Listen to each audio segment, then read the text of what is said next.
कैसे हैं आप सब? आशा करता हूं कि अच्छे होंगे। जीके स्टडी पॉइंट में आप सभी का स्वागत है।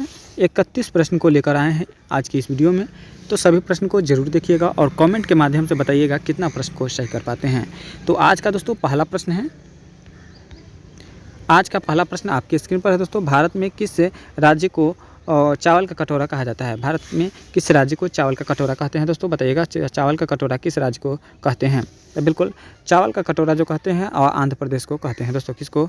आंध्र प्रदेश को कहते हैं। याद रखिएगा, ऑप्शन नंबर बी हो जाएगा सही जवाब। चलिए अगला प्रश्न देखेंगे और अगला प्रश्न है दोस्तों आपकी स्क्रीन पर, पहली बार परमाणु बम कहाँ पे फेंका गया था?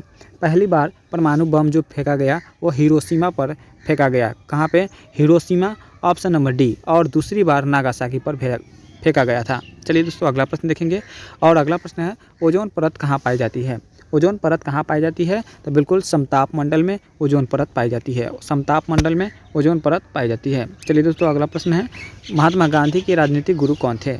महात्मा गांधी के राजनीतिक गुरु जो थे गोपाल कृष्ण गोखले थे। कौन? गोपाल कृष्ण गोखले थे महात्मा गांधी के राजनीतिक गुरु। अगला प्रश्न देखेंगे और अगला प्रश्न है, डेसिबल शब्द किससे संबंधित है? डेसिबल शब्द जो है वह ध्वनि से संबंधित है। याद रखिएगा, ध्वनि से संबंधित डेसिबल शब्द है दोस्तों। चलिए वही बात करेंगे दोस्तों अगला प्रश्न का। और अगला प्रश्न है, अंग महाजनपद की राजधानी कहाँ थी? अंग महाजनपद की राजधानी जो थी वह चंपा थी। कहाँ पे अंग की राजधानी थी? वह चंपा थी। चलिए अगला प्रश्न देखेंगे और अगला प्रश्न है, शांत घाटी किस राज्य में स्थित है? शांत घाटी किस राज्य में है दोस्तों? तो बिल्कुल केरल राज्य में है। शांत घाटी जो है वो केरल राज्य में स्थित है। वही बात करेंगे दोस्तों अगला प्रश्न। और अगला प्रश्न है, सुनामी का मुख्य कारण क्या है? सुनामी का मुख्य कारण क्या है दोस्तों? तो बिल्कुल समुद्री सतह पर भूकंप। समुद्री सतह पर भूकंप है सुनामी का कारण। चलिए दोस्तों अगला प्रश्न देखेंगे और अगला प्रश्न है, कर्क रेखा भारत के कितने राज्यों से होकर गुजरती है? कर्क रेखा भारत के कितने राज्यों से होकर गुजरती है? तो बिल्कुल 8 राज्यों से होकर गुजरती है। 8 राज्य, ऑप्शन नंबर सी। अगला प्रश्न देखेंगे और अगला प्रश्न है दोस्तों, किस देश के लोग भारत नहीं घूम सकते हैं? किस देश के लोग भारत नहीं घूम सकते हैं? तो उत्तर कोरिया हो जाएगा दोस्तों। याद रखिएगा, उत्तर कोरिया ऑप्शन नंबर सी के साथ जाएगा सही जवाब। चलिए दोस्तों अगला प्रश्न देखेंगे और अगला प्रश्न है, कलिंग युद्ध कब लड़ा गया था? कलिंग युद्ध कब लड़ा गया था दोस्तों? बिल्कुल कलिंग युद्ध जो लड़ा गया था वह 261 ईसा पूर्व लड़ा गया था। कब? 261 BC में लड़ा गया था, माने ईसा पूर्व। चलिए दोस्तों अगला प्रश्न देखेंगे और अगला प्रश्न है, तराइन का दूसरा युद्ध कब हुआ था? तराइन का दूसरा युद्ध कब हुआ था दोस्तों? तो बिल्कुल सही जवाब जो हो जाएगा आपका वो 1192 ईस्वी में हुआ था। तराइन का युद्ध 1192 ईस्वी को हुआ था। चलिए अगला प्रश्न देखेंगे और अगला प्रश्न है, पानीपत का प्रथम युद्ध कब लड़ा गया था? पानीपत का प्रथम युद्ध जो लड़ा गया था 21 अप्रैल 1526 को। कब? 21 अप्रैल 1526 को लड़ा गया था। चलिए अगला प्रश्न देखेंगे और अगला प्रश्न है, बक्सर का युद्ध कब लड़ा गया था? बक्सर का युद्ध 1764 ईस्वी को लड़ा गया था। बक्सर का युद्ध 1764 ईस्वी को लड़ा गया था। अगला प्रश्न देखेंगे, गुजरात की जीवनी रेखा किस नदी को कहा जाता है? गुजरात की जीवनी रेखा जो कहा जाता है किस नदी को कहते हैं दोस्तों? तो बिल्कुल नर्मदा नदी को कहते हैं। नर्मदा नदी, option number A.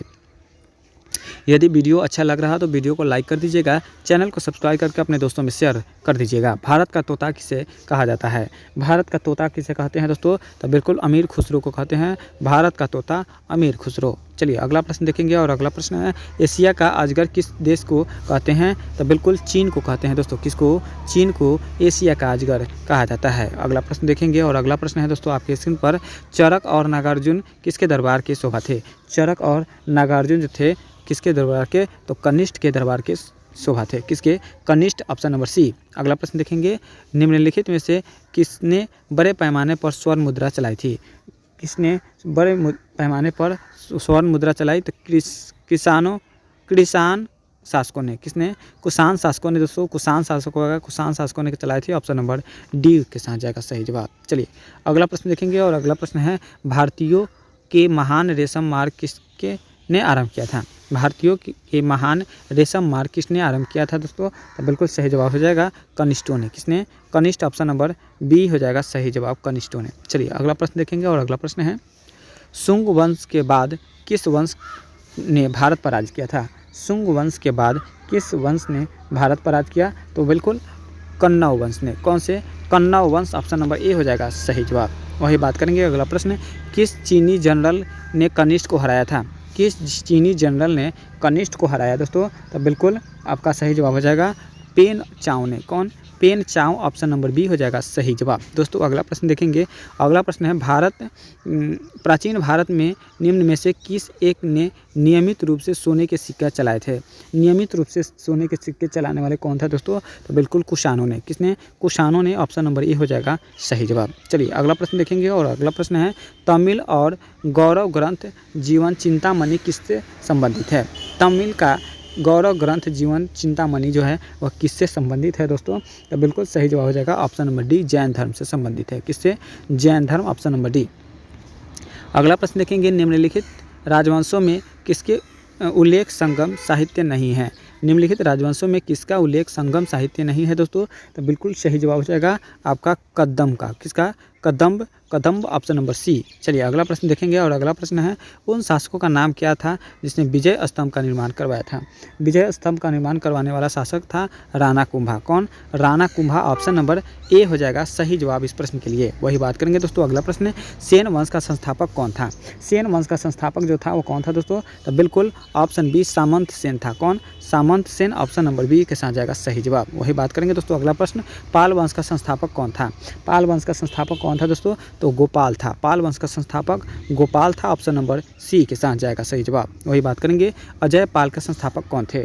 Ajay Pal के संस्थापक जो थे वो आपका अजमेर थे। कौन? अजमेर के थे। पाल वंश का संस्थापक अजमेर के थे। चलिए अगला प्रश्न देखेंगे और अगला प्रश्न है किसने सोमपुर महाविहार का निर्माण करवाया था? किसने सोमपुर महाविहार का निर्माण करवाया दोस्तों? तो बिल्कुल धर्मपाल ने करवाया था। किसने? धर्मपाल, ऑप्शन नंबर बी हो जाएगा इस प्रश्न के लिए सही जवाब। वही बात करेंगे दोस्तों। अगला प्रश्न है वर्तमान में संयुक्त राष्ट्र संघ के सदस्यों की संख्या कितनी थी? वर्तमान में संयुक्त राष्ट्र संघ की सदस्यों की संख्या जो थी कितनी थी दोस्तों? तो बिल्कुल सही जवाब हो जाएगा आपका 193। कितना? 193, ऑप्शन नंबर बी हो जाएगा इस प्रश्न के लिए सही जवाब। तो दोस्तों 131 प्रश्न देखें इस वीडियो में। 31 प्रश्न में कितना सही कर पाए हैं आप लोग कमेंट के माध्यम से बताइएगा। मिलेंगे अगले नेक्स्ट वीडियो में। आज के लिए इतना ही। वीडियो अच्छा लगा हो तो वीडियो को लाइक करके चैनल को सब्सक्राइब कर दीजिएगा। जय हिंद, जय भारत।